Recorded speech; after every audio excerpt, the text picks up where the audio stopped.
our fourth station, which is the palace of the Archbishop, where exactly it is located. So, from the church of St. Francis of Assisi, move towards the cathedral. So, in between, you will see a way which goes towards the parish office, and there is also a museum which is being kept by the Archdiocese. So, those complex of the buildings was known as the Archbishop's Palace. So why Archbishop's Palace? So you don't have to climb up or something, no need. Just be there, just see those buildings and think these things in your heart. Like Mother Mary was keeping the things in her heart, bring these things to heart. What is this association with Saint Francis Xavier? So dear friends, whenever a missionary arrives to Goa, they need to go and submit themselves before the Bishop of Goa. So when Saint Francis Xavier came to Goa, during that time, Goa was yet to be made as an archbishopric. Goa was made as the archbishopric only in the year 1557 to 1558, during that time.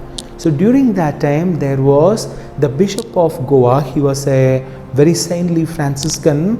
His name was Dom Juan de Albuquerque. Dom Juan de Albuquerque, not Afonso de Albuquerque, was the conqueror of Goa. Dom Juan de Albuquerque, the first bishop of Goa, first resident bishop of Goa to be exact. So Saint Francis Xavier went to the bishop and submitted in complete humility, saying that though I am appointed as the nuncio by the Pope, I will not exercise my powers unless and until in consultation with you, and I offer my complete obedience to you. So the bishop was very much impressed by the humility of Saint Francis Xavier, and he was the one who said, please stay in a very good place which befits your authority. But Saint Francis Xavier had chosen to stay in the hospital.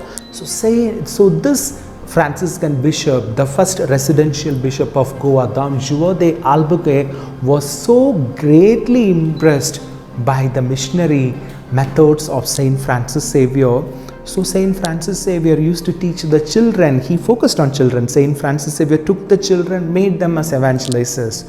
So the bishop was impressed with that, and the bishop asked this method to be continued in all other places also. And it was the bishop who gave lot of support to Saint Francis Xavier in his missionary endeavors.